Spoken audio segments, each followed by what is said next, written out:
एक दफ़ा का जिक्र है कि एक खूबसूरत रियासत में एक नेक दिल शहजादी रहती थी जिसका नाम आयशा था।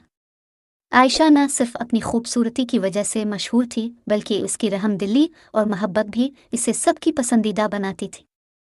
शहजादी को एक अनमोल तोहफा मिला था, एक जादुई कांच की जूती। ये जूती न सिर्फ खूबसूरत थी बल्कि इसमें ख़ास जादुई ताकत भी थी। ये जूती शहजादी को उन जगहों का पता बताती थी जहाँ किसी को मदद की ज़रूरत होती थी। शहजादी आयशा ने अपनी जूती के जरिए गरीबों और ज़रूरतमंदों की मदद करने की ठान रखी थी। एक दिन जूती ने शहजादी को एक गांव का रास्ता दिखाया। वो गांव पानी की किल्लत का शिकार था। लोग प्यासे थे, खेत सूख रहे थे और सब परेशान थे। शहजादी ने फौरन वहां पहुंचकर जूती का जादू इस्तेमाल किया। जमीन के अंदर से एक शफाफ चश्मा फूट निकला और पूरे गांव के लिए पानी का इंतजाम हो गया। गांव वालों ने खुश होकर शहजादी का शुक्रिया अदा किया और वो खुशी खुशी वापस लौट आए।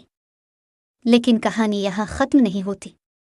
एक दिन एक लालची सौदागर ने कांच की जूती की खासियत के बारे में सुना और उसे चुराने का मंसूबा बनाया।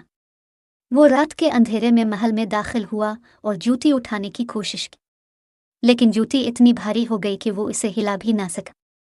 सौदागर खौफजदा हो गया और मुआफ़ी मांगने लगा। शहजादी ने उसे मुआफ़ कर दिया, लेकिन उसे समझाया कि लालच बहुत बुरी चीज़ है और हमेशा दूसरों की मदद करनी चाहिए। इस वाक़ये के बाद शहजादी आयशा ने अपनी जूती का इस्तेमाल जारी रखा और जहाँ कहीं किसी को ज़रूरत होती वहाँ पहुँचकर उनकी मदद करती। लोग इसे रहमदिल शहजादी कहने लगे। सबक ये कहानी हमें सिखाती है कि हकीकी खूबसूरती हमारे दिल में होती है और दूसरों की मदद करना सबसे बड़ा नेकी का काम है।